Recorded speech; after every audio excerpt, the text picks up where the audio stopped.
জায়গায় আমি দাঁড়িয়ে আছি বা এমন একটি জায়গা দেখানোর চেষ্টা করতেছি যে জায়গা দিয়ে কিন্তু সিলেটের একটি ঐতিহ্যবাহী নদী সুরমা নদী হেঁটে পাড়ি দেওয়া যাচ্ছে। সুরমা নদীর যে নব্যতা কিভাবে হারিয়ে যাচ্ছে এটাই কিন্তু আমরা দেখানোর চেষ্টা করব অল্প সময়ে।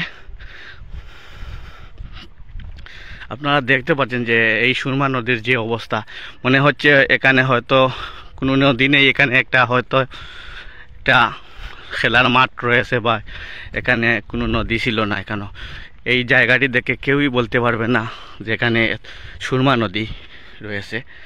আপনারা দেখতে পাচ্ছেন যে এখানে অনেক গরু বাছুরও কিন্তু সরানো হচ্ছে এই নদীতেই। সুরমা নদীর যে নব্যতা কিভাবে হারিয়ে যাচ্ছে এটাই কিন্তু আমরা দেখানোর চেষ্টা করব। যদি পরিকল্পিতভাবে যদি সুরমা নদীর এই খনন করা না হয়, ড্রেজিং করা না হয়, তাহলে কিন্তু একদিন সুরমা নদী এভাবেই কিন্তু বিরামহীন একটি চরে পরিণত হবে। আপনারা দেখতে পাচ্ছেন যে সুরমা নদীর যে বেহাল অবস্থা, এটা কিন্তু আমরা দেখানোর চেষ্টা করব। এটা হলো গোলাপগঞ্জ উপজেলার বৈটিকর এলাকা। বৈটিকর এলাকার যে খেয়াঘাট রয়েছে বাগা ইউনিয়নের এবং বৈটিকরের যে খেয়াঘাট দেখতে পাচ্ছেন যে এখানে কিন্তু এই নদীতেই কিন্তু লতা কচুর চাষ করা হচ্ছে। আর দেখতে পাচ্ছেন যে হেঁটে এই এলাকার মানুষজন নদী পার হচ্ছেন। আর আমি কিন্তু এখানে সুরমা নদীর মধ্যখানে উপস্থিত রয়েছি এখন বর্তমানে, যেখানে হয়তো পানি থাকলে সেখানে থাকার কোনো প্রশ্নই আসে না। কিন্তু যে নদীর যে নব্যতা হারিয়ে গেছে এই সময়ে, নদী যে তার নব্যতা হারিয়ে ফেলেছে, গভীরতা হারিয়ে ফেলেছে, এটাই কিন্তু এর বাস্তব প্রমাণ। আমি মধ্যখানেই কিন্তু রয়েছি। এখানে একজন ভাই দেখতে পাচ্ছেন যে লতা কচু এখানে নদীর মধ্যখানেই কিন্তু চাষ করতেছেন। আপনারা দেখতে পাচ্ছেন যে সুরমা নদীর যে নব্যতা হারিয়ে যাচ্ছে। আমরা অপরিকল্পিতভাবে যেখানে সেখানে কিন্তু ড্রেজিং করে থাকি, এজন্য অনেক গড় বাড়ি নদীর গর্ভে চলে যাচ্ছে, কিন্তু পরিকল্পিতভাবে কোনো ড্রেজিং করা হচ্ছে না।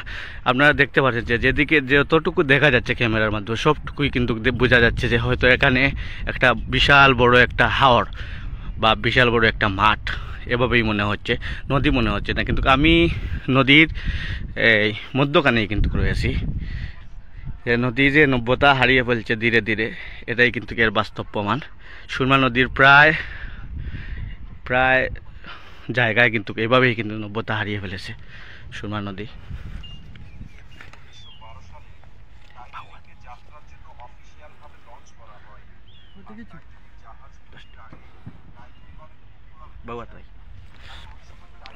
সুরমা নদী যে তার নব্যতা কিন্তু ধীরে ধীরে হারিয়ে ফেলছে, এটাই দেখানোর চেষ্টা করছে গোলাপগঞ্জ টিভি এবং জি বয়েজের ফেসবুক লাইভে।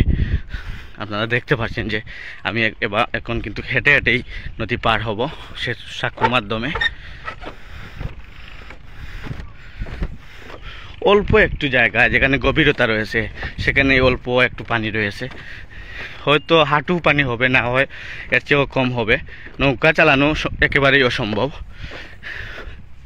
চরের কারণে কিন্তু নদীতে পানি না থাকার কারণে কিন্তু নৌকা এখন চলতেছে না।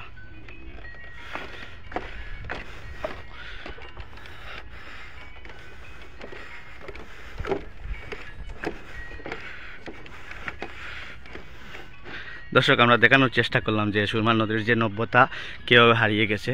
এটা আমরা আশা করি যে সংশ্লিষ্ট কর্তৃপক্ষ এই বিষয়টি দৃষ্টি আকর্ষণ করবেন এবং অচিরে এই নদীর খনন করা হবে।